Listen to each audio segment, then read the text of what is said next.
નમસ્કાર દર્શક મિત્રો, ન્યૂઝ ગુજરાતમાં આપનું હાર્દિક સ્વાગત છે। હું છું બોની પ્રિન્સ। હવે જોઈએ આજના મુખ્ય સમાચાર।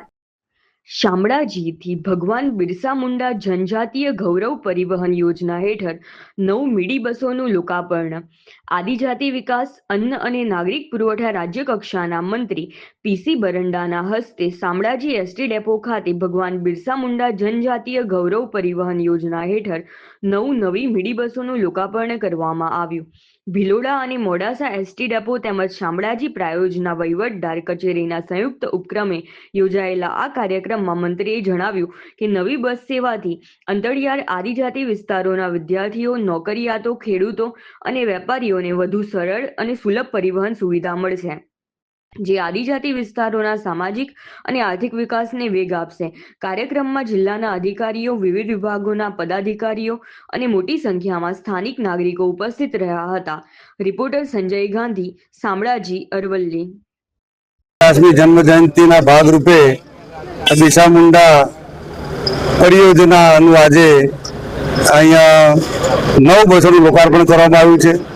આ પહેલા 139 બસો માન્ય મુખ્યમંત્રી, માન્ય ડેપ્યુટી સીએમ સાહેબ સાથે ગાંધીનગરથી કરવામાં આવ્યું હતું અને આજે અરવલ્લી જિલ્લાની અંદર 9 બસો બાળકોને ભણવા માટે 1 થી 12 સુધીના અને કોલેજ સુધીના તમામ વિદ્યાર્થીઓને જે દૂર દૂરથી ગામડાઓમાં શહેર સુધી ભણવા આવે છે એના માટેની આ યોજના બનાવવામાં આવી છે।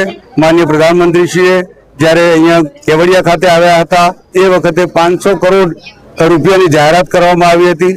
એ જાહેરાતના અનુસંધાને આ પરિયોજના બાળકો માટે, આદિવાસીઓના દીકરા દીકરીઓ માટે, શિક્ષણ માટે અને અહીંયા આ વિસ્તારના તમામ નાગરિકો અવરજવર કરી શકે, ગામ સુધી પહોંચી શકે અને સમયસર પહોંચી શકે અને સ્કૂલમાં ભણી શકે એ માટે આ યોજના શરૂ કરવામાં આવી છે અને આજે લગભગ 400 બસોનું શરૂઆત કરવામાં આવી છે અને 101 બસો હજી પણ ત્રીજા તબક્કાની અંદર માન્ય મુખ્યમંત્રી શ્રી લોકાર્પણ કરશે અને આજે આપણા વિસ્તારની અંદર અરવલ્લી જિલ્લા અને ખાસ કરીને શામળાજી, ભિલોડા અને મેઘરજ તાલુકાના તમામ વિસ્તારોને, દૂરના વિસ્તારોમાં આ બસો કાર્યરત થશે અને વિદ્યાર્થીઓ માટે, વાલીઓ માટે અને આપ સૌ માટે અહીંયા આ વિસ્તારને આ સુવિધા પૂરી પડશે।